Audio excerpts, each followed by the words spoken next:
그래서 어쨌거나 국정농단 때 국민연금이 동원돼 가지고 삼성물산한테 찬성을 해줬잖아요. 네. 그것 때문에 국민연금이 얼마의 손해를 봤냐면 분석에 따라 다릅니다만 최하 5천억 이상은 손실을 봤습니다. 그래요. 그거 우리 국민들 노후 자금이에요. 지금 국민연금이 뭐 하고 있는지 아세요? 우리가 이재용이 때문에 손해를 봤으니까 구상하겠습니다라고 해서 민사소송을 준비 중입니다. 검찰의 무능이냐 아니면 네. 어쩌면 봐주기 위한 약속 대련이냐, 검찰과 사법부 전체에 대한 어쩌면 불신 자체가 둘의 약속 대련 때문에 나온다. 저는 이렇게 보고 있죠. 사실상 끝났다고 봐야 되는 거죠? 이 정도면. 그렇죠. 피해자가 아니까 억울하다기보다는 네. 도저히 납득할 수 없는 도저히 납득할 네. 수가 없어서. 네. 재판을 보수 정부가 들어서고 재판을 많이 미뤘어요. 경제적으로 보면 납득하지 못할 부분이 많은 건 사실이에요. 핵심은 지난 8월에 우리나라 법원입니다. 여기도 행정법원에서 내가 봐도 이건 분명히 회계 조작이네 라고 판결을 내려요. 형사재판에서 형사법원에서 아니야 이거 회계 조작 아니야 라고 해서 다 무죄를 내려버립니다. 이게 문제라는 거예요. 일단은 경제 상황이 매우 심각합니다. 트럼프는 또 관세 가지고 주변 나라들 괴롭히다 또 얻어내고 싶은 걸 얻어낸 것 같고요. 이제 우리에게도 올 것 같은데 과연 어떤 파도가 우리를 기다리고 있는지 이분들과 함께 이야기 나누겠습니다. 우리 김원장 전 기자님 어서 오시고요. 안녕하세요. 네. 그리고 박시동 평론가님, 네 부릉부릉 박시동입니다. 부릉부릉 박시동 네. 평론가님 그리고 최윤경 기자님도 함께합니다. 네, 안녕하십니까. 네, 발품경제 최윤경 기자님까지 네 분 이야기 같이 나누도록 하죠. 트럼프가 캐나다, 멕시코에 뭐 25%씩 네. 관세 때리겠다고 했다가 한 달씩 다 유예해줬습니다. 네. 네, 그거는 고맙네요, 아주.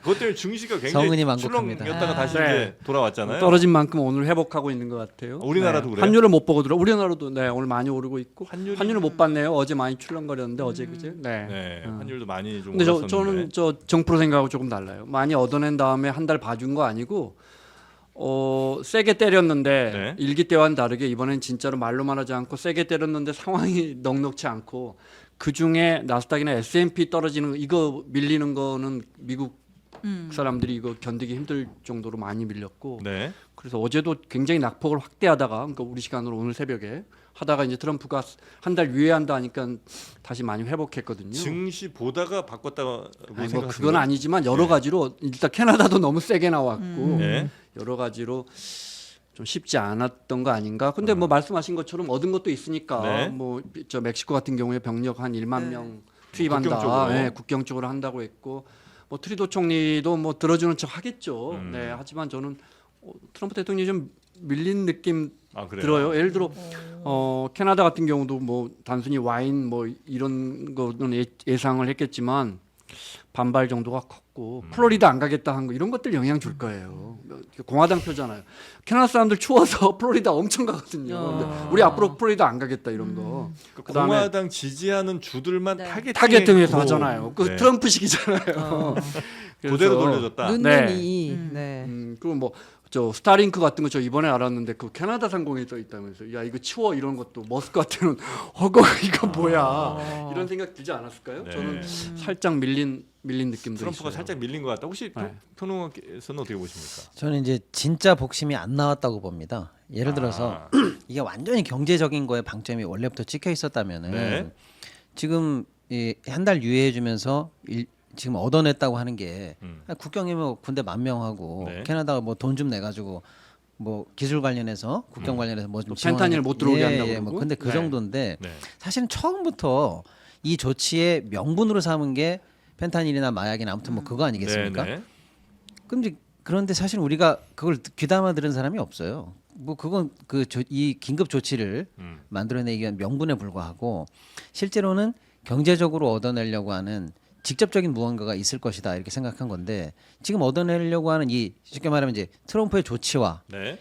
지금 얻어냈다고 하는 게 이게 등가가 맞느냐 또는 같은 분야 내에서 이루어진 거냐라고 할 때 이게 지금 경제적인 내용이 아니에요. 국경에 군인 10,000명 배치하는 거는. 예. 그러니까 사실은 진짜 카드는 안 나왔다. 트럼프는 근데 예. 원래 그것 때문에 한 건 아니라고 이제 보신다는 거죠. 그러니까 네네네. 그 예를 들면 국경에 펜타닐 문제라든지 뭐 불법 이민자 문제 이거가 목표는 아니었다. 법이 보복 관세를 때리려면 일정한 항목이 있어야 되는데 네. 비상사태나 국가 네. 안보에 관련된 이게 있어야 되는 거지. 그냥 때릴 수가 없으니까. 그럼 관세를 왜 이렇게 때리겠다고 하고 때렸었던 건지는 뭐로 판단하십니까? 아니 그거야 이제 트럼프 대통령이 저 국민들에게 약속했던 첫 번째는 네. 내가 이제 무역 수지 역조를 해소하고 미국의 수출을 늘리고 네. 공장을 안으로 갖고 들어와서 일자리를 늘리겠다 이게 첫 번째니까 네. 그러려면 관세를 때려야 되고 트럼프 대통령이 가장 사랑한다는 단어가 관세니까 네. 관세 너무 사랑하니까 네. 그 관세 던졌는데 네. 사실 그때는 우리가 잘안 알다시피 됐다. 트럼프 대통령은 이제 그 거래의 달인이다. 뭐 우리가 이렇게 축해 세울 때 뭐 본인이 쓴 책 이름도 그거고 거래의 기술이고. 네.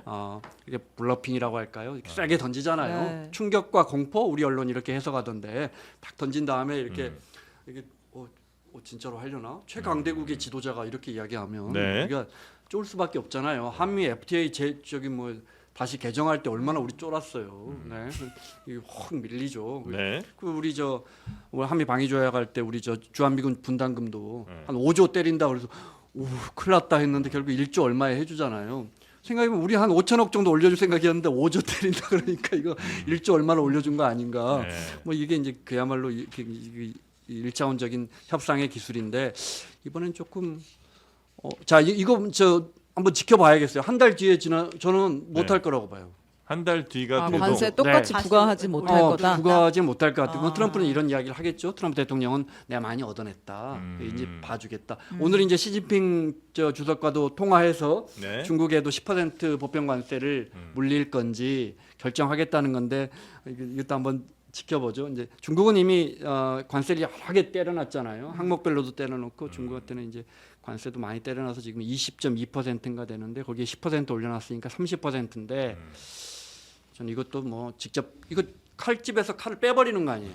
아니 근데 이제 트럼프 입장에서 네. 미국 입장에서 보면 원래는 멕시코에 야 니네들 저 국경 쪽에 군인들 좀 많이 해서 좀 단속 좀 잘해 이렇게 하려면 뭘 줘야 이제 멕시코가 그 말을 들을 텐데 지금 미국은 아무것도 준 거 없이 그냥 관세 때리겠다고 했다가 그 회수하는 것만으로도 지금 군인들 그렇게 만몇천 명을 이동시킨 거 아니에요?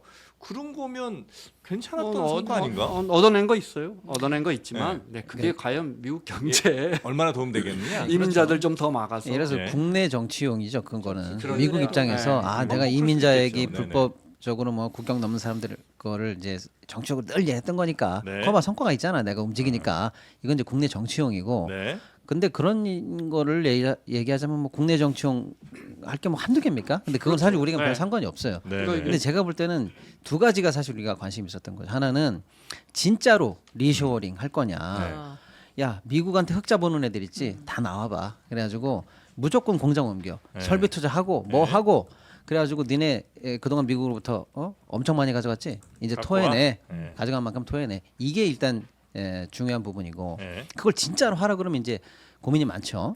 또 하나가 이 중국에 대한 개별적인 패권 전쟁 아니겠습니까? 중국이 하여튼 제일 중요한 아 그렇죠. 지금 싸움 대상이죠. 뭐 이제 거의 지금 미국 GDP의 70%까지 와 있으니까 네. 이제는 뭐 무시할 상황이 아니고 또 이제 전략적이든 뭐 각종 산업에 있어서의 앞으로의 문제든 해서 이제 지금 중국을 다시 한번 떨궈내지 못하면은 이제는 뭐 이제 예전처럼 무시할 수 있는 상황이 아예 안 돼 버리니까. 네. 자 그렇게 놓고 봤을 때 사실은 캐나다랑 미국은 우방인데 왜 여기를 먼저 쳤느냐?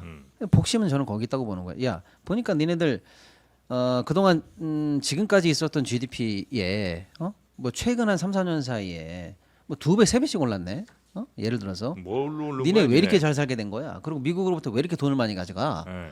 살림살이 알고 많이 보니 좋아졌더라. 중국 공장들이 다 그걸로 다 갔더라. 그거예요. 보니까 다 중국의 설비, 중국의 자본, 네. 심지어는 고용도 현지 고용이 적어요.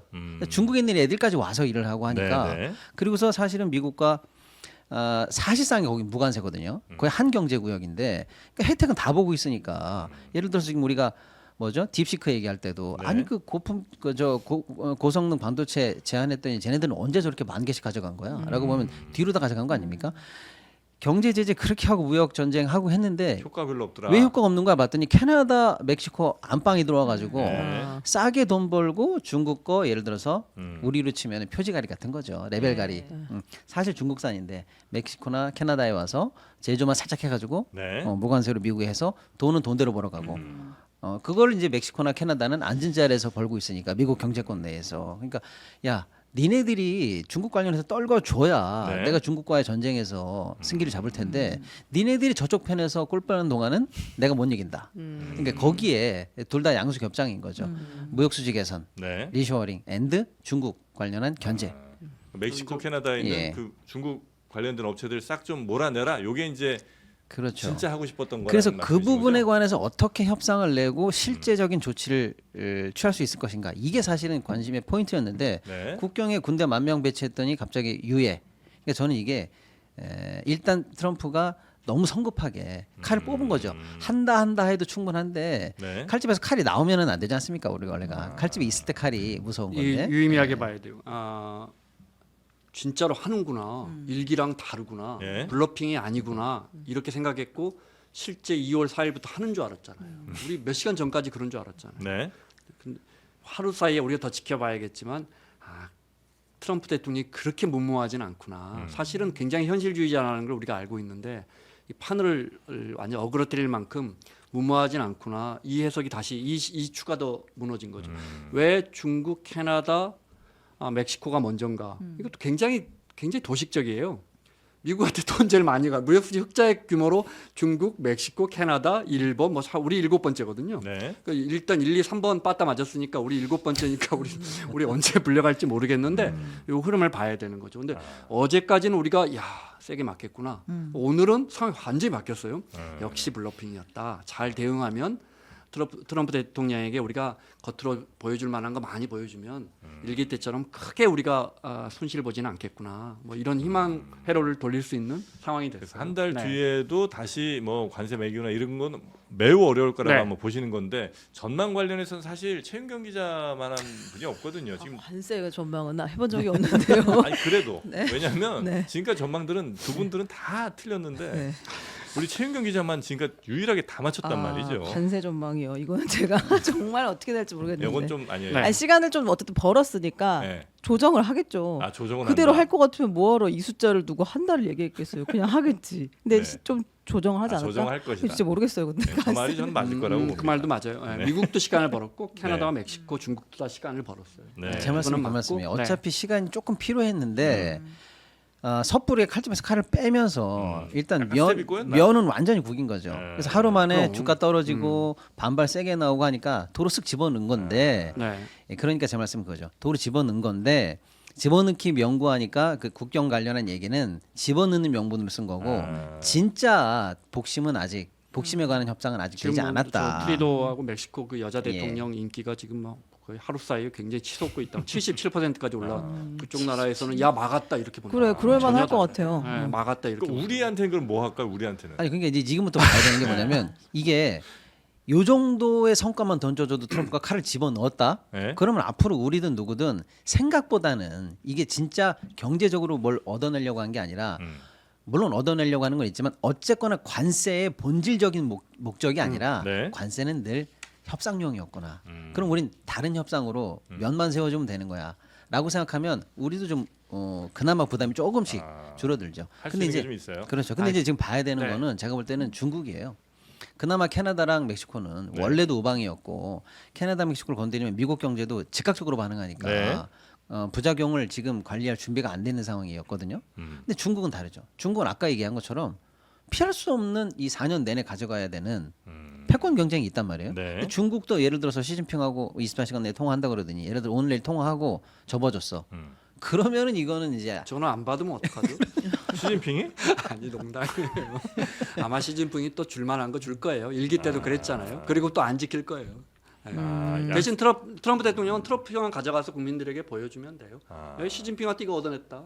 네.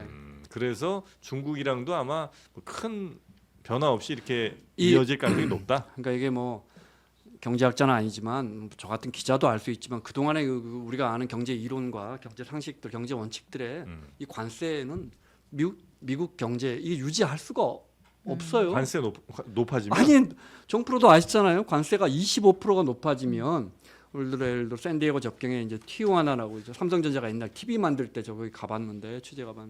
거기에서 뭐 100만 원짜리 TV를 캘리포니아에 수출하면 100만 원짜리가 125만 원 되는 거 아니에요. 네. 트럼프 대통령은 여기서 관세 수입 나오는 걸로 세금 깎아줘서 그 재정 수지 부족한 것을 채우겠다. 그게 한 우리 돈 150조, 200조 되는데 네. 말은 그럴듯하지만 100만 원 하던 게 125만 원의 TV가 팔리면 그 25만 원 누가 내는 거예요? 멕시코 사람이 내요? 중국 사람이 내요? 미국 국민이 내는 건데 네. 이게 어떻게 그다음에 정확하게 그만큼 물가가 오를 거예요. 근데 일기 행정부 때 트럼프 일기 행정부 때도 관세 올렸는데 그때는 왜 물가가 안 올랐냐? 올리는 척만 했단 말이에요. 관세를. 그래서 이번에도 올리는 척만 할 것이다. 이게 트럼프 대통령의 진짜 기술이라니까요. 근데 이번에 진짜 올리는 줄 알았잖아요. 근데 이번에 진짜로 올려버리면 물가가 올라가겠죠. 물가 오르면 어떻게 하죠? 금리를 못 내리. 지금도 인플레 압력이 저렇게 센데 지금도 올해 뭐 금리를 내리기는커녕 올려야 한다는 이야기 나오는데 네. 물가가 안 오르면 금리를 올려야 돼. 금리를 올리면은 강달러는 더 유지가 될 거고 강달러 유지되면 이제 트럼프 대통령이 한 약속은 전부 다 물 건너 가는 거예요. 예를 들어 환율이 10%만 밀려봐요. 우리 미국에 수출 많이 하는 나라들 중국, 일본, 한국 예를 들어 우리 돈이 1달러에 1,000원이었다. 네. 근데 환율이 올라서 우리 돈 가치가 떨어져서 1,100원이 됐다. 우리가 거기 가서 뭘 팔았는데 1,000원 가져올 걸 1,100원 가져오잖아요. 미국이 우리한테 지금 10% 떼일 가능성이 있는데 그 10% 고스란히 환율로 날아가 버리는 생각돼 버리는 거예요. 트럼프 대통령이 하는 말들 이게 경제적으로 보면 뭐 경제하는 사람이라면 네. 이거 앞뒤는 하나도 안 맞아요. 어떤 분이 그런 이야기 하시더라고요. 유튜브에서 좀 제법 유명하신 분이 물가가 내려갈 수도 있다고.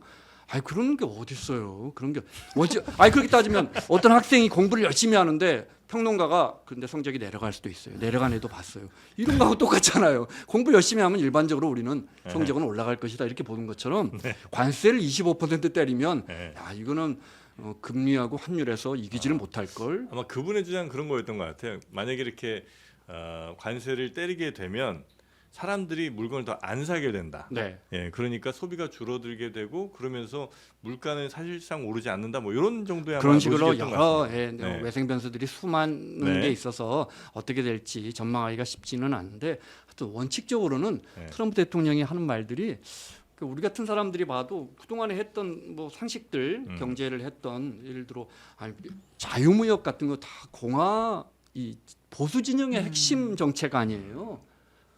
북미 나프타 네네네. 자유무역 협정 이런 거 다 레이건이 추진했고 저기 아버지 부시가 사인했던 정책들이에요. 자유무역만이 산다. 진보 진영은 무슨 소리냐 농민들 다 죽는다 해서 맨날 반대하는 거 아니에요. 네. 근데 트럼프 대통령이 이 시스템을 지금 거의 해체할 것처럼 말하지만 실제로는 그럴 수가 없다. 그렇게 못할 것이다. 미국 경제가 그렇게 작동하진 않을 것이다. 알겠습니다. 근데 저는 이제 우리에 관한 얘기는 조금 분석을 세부적으로 해야 될 것 같아요. 우리에 관한 예, 것. 왜냐면은 이제 제 말씀이 목적이 지금 다 약간씩 다르다는 느낌을 계속 받잖아요. 그러니까 중국이나 캐나다 그렇죠. 멕시코, 대한 캐나다 게. 다르고 또 멕시코랑 캐나다끼리도 다르지만 또 네. 중국과 다르거든요. 네. 중국은 패권 전쟁이라는 분명한 다른 목적이 하나 더 있고, 근데 멕시코나 캐나다는 일단 거의 한 생활권이니까 면 좀 살려주고 하면 또 봐줄 부분도 물론 있고요. 네.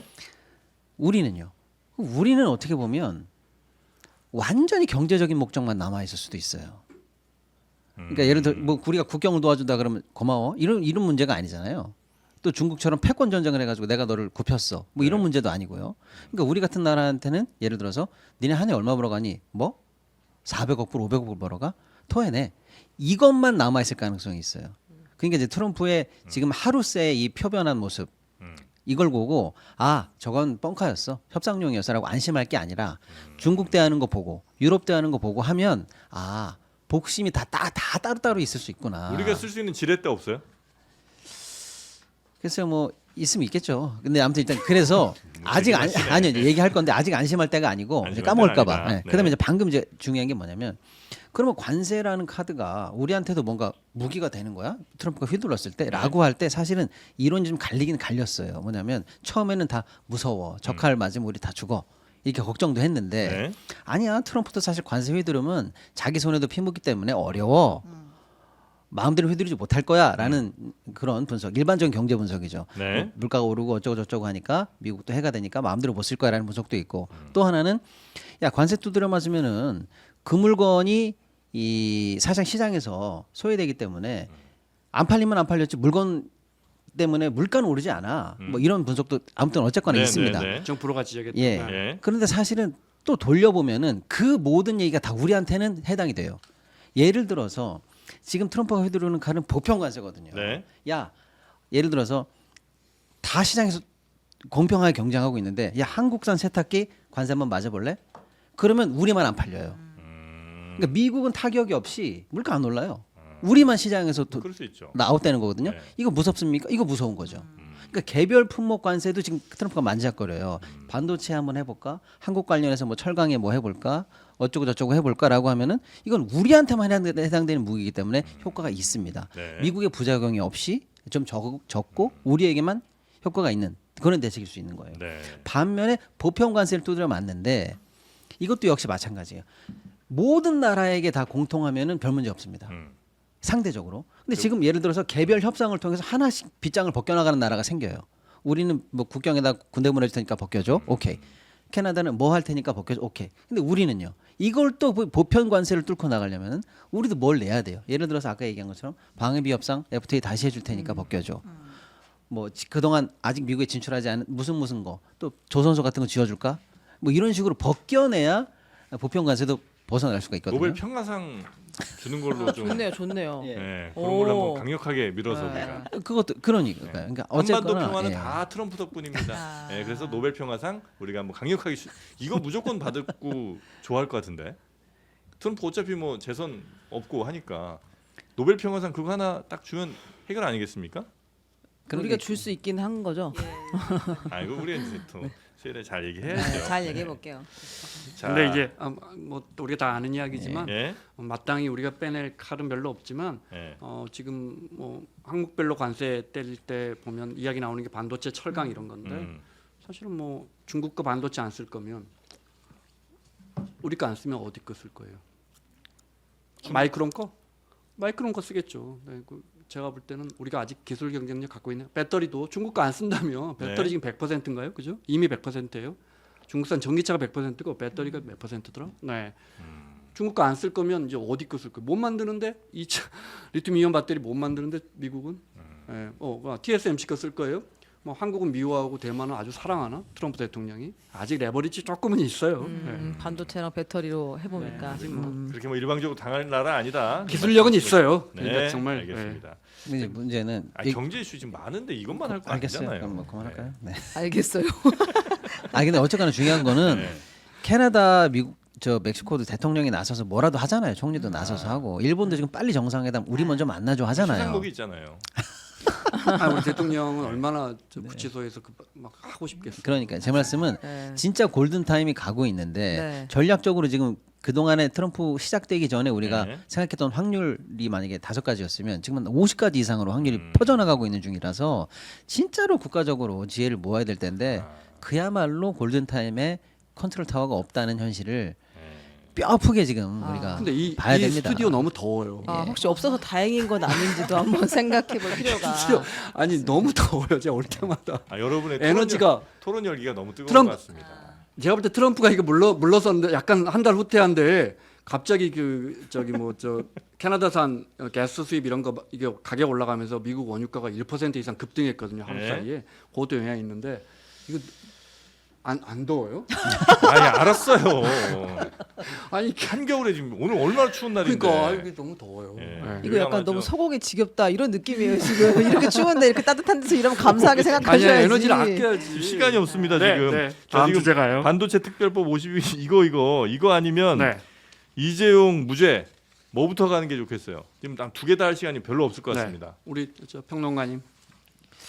이재용 얘기 그럼 잠깐 한번 해볼까요? 네. 이재용, 네. 이재용 삼성 회장이 다무죄 났어요 2심에서. 네. 사실상 끝났다고 봐야 되는 거죠? 이 정도면. 그렇죠. 상고는 안 한다고 봐야죠. 예. 안 할까요? 아니 근데 해도 1, 2심이 무죄가 나면 사실은 상고기가 확률이 훨씬 높겠죠. 그렇죠. 네. 네. 법리 판단만 보면. 그럼 뭐 이건 이제 뭐 법적 판단은 거의 이제 끝났다고 보고 네. 지난 한 8, 9년 동안 이 삼성은 계속 이제 사법 리스크가 또 여기도 있었던 거 아니에요. 네. 그게 좀 벗어나면 이제 삼성은 다시 뭐 잘 달릴 수 있는 거예요? 아니면 그거랑 상관없나요? 그 전에 지금 이 판결 자체를 납득하지 못하고 아. 저는 이게 억울해가지고 그렇습니까? 억울하다. 제가 뭐 피해자는 아니까 억울하다기보다는 네. 도저히 납득할 수 없는 도저히 판결이다. 납득할 네. 수가 없어서 네. 잠이 안 무슨 오더라고요. 뭐 어느 거에 사건이었는데 파란색으로 그러면 놓은 거 좀 네. 봐. 굉장히 복잡하고 사실 복잡하죠, 전 예전에 예. 이거 다 좀 알았었는데 네네네. 솔직히 다 까먹었거든요. 저도 까먹었어요. 하도 그래서- 오래돼가지고. 그래서 예. 이게 정확하게 뭐가 문제인지 좀 간략하게 한 두세 개 정도만 네. 압축적으로 좀 말씀해 압축적으로, 주시면 예. 좋겠습니다. 일단 삼성 승계를 하려고 할 때 가장 중요한 건 이재용 입장에서는 삼성전자를 가지고 있어야 되잖아요. 네. 나머지 것들보다는. 근데 삼성전자에 대해서 이재용이 지분이 별로 없어요. 개인 네. 지분이. 예. 그러면 이재용이 가만히 생각해 보니까 나는 제일모직 지분이 높은데 이렇게 생각할 수 있죠. 네. 근데 제일모직은 내가 많이 갖고 있는데 제일모직은 또 삼성전자 지분이 별로 없네. 어허. 가만히 있어보자. 그러면 삼성전자를 많이 가지고 있는 우리 계열사 어디 있어? 라고 물산. 하니까 삼성물산을 많이 예. 삼성물산이 삼성전자를 많이 갖고 있는 거예요. 예. 그러니까 야 그러면 내가 시장에서 내 돈 주고 삼성전자를 사면 되는데 그 돈은 없고 그 돈 내기는 싫고 그러면 내가 지분을 많이 가지고 있는 제일모직으로 하여금 삼성물산이랑 합치게 하자. 음. 그러면 삼성물산이 가지고 있는 삼성전자 지분이 네. 결국 간접적으로 나한테 오는 거 아니야? 음. 이런 시나리오를 꾸미게 되죠. 네. 이것도 100번 양보할 수 있습니다. 그런데 문제는 내가 지분을 많이 가지고 있는 제일모직이 삼성물산을 합병할 때 더 높은 비율로 더 싸게 더 우월하게 삼성물산을 꿀꺽해야 내 지분 가치가 더 유효하고 돈이 덜 들어갈 건데. 제일모직은 최대한 비싸게, 그다음에 그렇죠. 삼성물산 최대한 싸게. 그렇습니다. 예. 가치 평가를 할 때. 그래서 삼성물산과 제일모직을 합병할 때 사실은 매출도 9배, 10배 삼성물산이 더 크고 네. 자산도 훨씬 많고 이거 뭘로 보나 게임이 안 되는 삼성물산을 네. 오히려 제일모직이 더 비싸게 가치 평가를 하게 됩니다. 1대 0.46. 그러니까 삼성물산 1이면 제일모직이 0.46이에요. 네. 더 비싸다는 얘기예요. 예. 반주를 가지고 이거 한 주를 살 수 있으니까. 그렇게 해서 제일모직의 가치를 뻥튀기 해서 네. 결국에는 둘을 합병시킨 다음에 네. 삼성전자에 대한 지배력을 강화해서 승계를 마무리했다라는 게 스토리인데 네. 그 이제 피해자는 삼성물산 주주들이 될 테고. 그렇습니다. 그래서 네. 첫 번째는 이제 삼성물산과 제일모직 합병이 부당합병이다라는 게 하나의 쟁점이 되는 예. 거고 요렇게 하기 위해서 이제 추가적으로 여러 가지 회계 조작이 나온 거 아니냐라고 네. 해서 이제 문제가 이제 또 나오는 건데 회계 조작 문제는 뭐냐면 그럼 어떻게 삼성물산을 주가를 누르고 제일모직을 뻥튀기 시켰느냐. 요게 이제 핵심이거든요. 여기서 나온 수법들이 네. 복잡한 얘기는 걷어치우고 딱 하나만 예를 들면 네. 제일모직을 가치를 뻥튀기 하기 위해서 제일모직 밑에 자회사가 삼성바이오로직스입니다. 삼성바이오로직스 밑에 손자회사가 에픽스라고 있어요. 네, 네, 네. 예, 예. 그러니까 결국에는 야, 내가 제일모직 가치를 뻥튀기 하기 위해서는 얘 가지고는 안 돼. 그러면 얘 자식을 가치를 높게 평가해서 자식을 얹어가지고 평가해야지. 라고 해서 삼성바이오로직스를 뻥튀기 합니다. 예. 근데 삼성바이오로직스도 뻥튀기가 안 돼. 그 당시만 해도요. 네. 그러니까 삼성바이오로직스 밑에 있는 손자의 가치를 뻥튀기 해야지. 네. 라고 하면서 에픽스의 가치를 뻥튀기 하는데 네. 뻥튀기한 수법이 이겁니다. 이게 좀 어려운데 에픽스가 합자 회사거든요. 다른 네. 회사가 합자인데 그동안은 에픽스에 관해서는 이거는 내 자식이야. 내 손자야. 라고 해서 장부가로 평가를 해요. 그래가지고 8천억으로 평가하는데 어느 날 갑자기 죄송합니다. 그동안은 내 자식으로 내 손자처럼 생각했는데 알고 봤더니 합자 회사였는데 상대편이 콜옵션이 있었어요. 아, 어려워지네. 예, 어렵죠. 그 상대편의 콜옵션을 가치를 평가해 주니까 상대가 누군데요? 에픽스 딴 외국 회사. 이게 중요한 게 아니에요. 예. 아무튼 그래서 걔네들의 콜옵션 가치를 평가하기 시작하면 걔네들이 이거를 살 수 있는 권리가 콜옵션이잖아요. 그러니까 내 지분이 많지만 장래에 저희가 이 회사를 살 수 있는 권리가 있기 때문에 네. 얘는 내 자식이 아닙니다라고 해서 그 손자 회사에서 쉽게 하면 남의 회사로 평가 방식이 바뀌어요. 그러면서 8천억짜리가 4조 5천억짜리 회사로 바뀝니다. 이게 중요한 게 아니에요. 핵심은 네. 이런 자본적인 내용이 중요한 게 아니고 예. 어저께까지 손자 회사라고 해서 장부가 평가하다가 예. 오늘 갑자기 4조짜리 회사로 이걸 만들어 버리는 게 음. 회계 조작 아니냐. 요거가 일단은 법률적으로 쟁점이었어요. 예. 근데 그게 지금 문제 전부 없다. 다 무죄로 판결이 됐습니다. 예. 예. 그래서 너무 화가 난다. 너무 화가 나는데 이제 하나씩 따져볼게요. 그러면 이재용 회장에게 주어진 혐의가 총 19개입니다.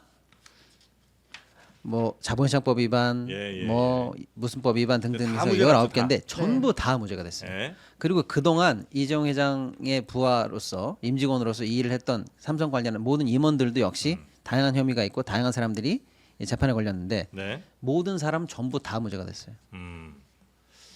그럼 우리 저 예. 삼성에 강의 나가신 우리 김원장 기자님은 어떻게 이거 보셨는지. 재판을 보수 정부가 들어서고 재판을 많이 미뤘어요. 예. 그렇게 해서 재판부가 다시 짜지고 판결이 나왔기 때문에 네. 경제적으로 보면 납득하지 못할 부분이 많은 건 사실이에요. 네. 경제적으로 그러니까 법적으로 보는 게 아니고요. 그러니까 그 경제 상식으로 보면 지금 그럼- 말씀하신 분할 합병 이런 과정에서 네. 복잡하지도 않아요. 네. 많은 부분이 뭐 어떻게 납득하기 어렵다. 이런 판결이 나왔는지 모르겠는데 그거는 사법부가 문제가 있어서요, 아니면 검찰이 충분히 입증할 수 있는 혐의들을 글쎄 잘 그 적절- 법리는 제가 자세히 다퉈보지. 저는 일단 이렇게 봅니다. 그동안 검찰이 중요한 그 증거를 여러 개를 냈는데 결정적인 증거가 뭐냐면 회계 장부를 조작하고 어쩌고 저쩌고 했던 서류를 삼성 네. 바이오로직스 공장에서 찾았어요. 네. 근데 우리가 그때 히데이 뉴스가 나왔지 않습니까? 땅을 파묻고 그거 땅 들어 올렸잖아요. 바닥을 들어 공장에- 올렸더니 그 안에다가 공장에 묻어놨었다고. 땅을 파묻고 서류랑 막 노트북이랑 다 때려박고 증거 인멸 잠근 심각하게 거를 했죠, 그때. 찾아냈어요. 네. 그 증거가 대충 2,000건이 넘습니다. 예. 그런데 그 담당했던 상무도 구속됐죠. 그때. 그렇죠. 그래서 이제 그야말로 스모킹 건이 나왔다. 예. 이제 끝났다라고 했는데 이번 법원에서 그 2,000여 건의 증거를 전부 다 인정 안 합니다. 증거 능력이 없다. 예. 왜? 불법 수집됐다 이거예요. 위법 수집 증거 피해자 아니, 그러니까 뭐 피고인의 네. 입회가 없었고 거기서 선별하는 작업 등등등 우리가 보통 형소법에서 요구하는 증거로서 갖춰야 될 요건들 몇 개가 누락됐기 때문에 이거 네. 사글이다 인정 안 한다. 그래서 그래서 이제 아까 그 김원장 무죄가 기자님 난 말씀처럼 이게 거예요? 나오는 거예요. 이 검찰의 검 무능이냐 아니면 네. 어쩌면 봐주기 위한 약속 대련이냐 흠결 있는 증거를 남겨놔서 그걸 이유로 다 검찰은 난 수사할 만큼 했는데라고 면피하고 재판부는 네가 수사를 좀 미진하게 했네라고 해서 무죄가 나오는 네, 약속 네, 네. 대련이냐 등등등 해서 검찰과 사법부 전체에 대한 어쩌면 불신 자체가 둘의 약속 대련 때문에 나온다. 저는 이렇게 보고 있죠. 저는 이제 그 뒷부분의 표현은 저는 제 생각 좀 다른데 이게 말씀하신 것처럼 상식적으로 조금 납득이 안 되는 큰 줄기가 일단 납득이 안 돼요. 네. 너무 쉽게 설명 잘해 주셨는데 근데 그래도 하여튼 우리가 비판은 얼마든지 할 수 있지만 네. 사법부의 결정은 받아들여야 된다. 저는 이렇게 생각해요. 근데 그렇게 제가 생각하고 일단, 예. 또 또 하나- 받아들이지 않을 방법은 없는데. 그러니까 네. 지금 우리 사회가 지금 사법부 결정을 흔들어 버리잖아요. 뭐 사법부가 발부한 영장도 인정을 안 해버리는데 뭐 우리가 이렇게 비판할 수 있는 거고, 네. 그 당연한 거고, 그렇지만 사법부가 그런 결정을 내리니까 다만 기소한 검사는 누군지 아시죠?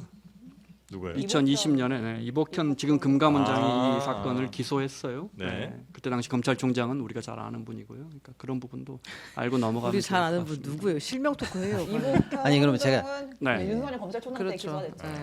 한동훈 씨는 그때 사법연수원에 쫓겨가 있었기 때문에 네. 이 라인하고는 상관이 없어요. 돌아와서 근데 이게 꼭 말씀드리고 싶은데 사실 경제도 어떤 면에서는 뭐 정치랑 늘 관계가 있으니까 우리 가끔 정치 얘기하는 것도 가능하고 또 이제 이런 경제 관련한 사법이나 법 문제도 때로는 그게 경제 당연하죠. 본질이니까 네, 얘기를 네. 할 수밖에 없는데 이게 지금 아주 중요한 부분으로 제가 사법부를 비판할 수밖에 없는 게 두 가지 문제가 남아 있어요. 네. 하나가 뭐냐면 아주 어려운 얘기긴 한데 건너뛰면은 삼성 바이오로직스 아까 가치를 부풀리는 핵심으로 작용했다고 했잖아요. 어쨌거나요. 그래서 네. 그때 그 당시에 삼성바이오로직스 관련해서 제재가 있었어요. 너 왜 회계장부 조작해서 가치를 뻥튀기 했어?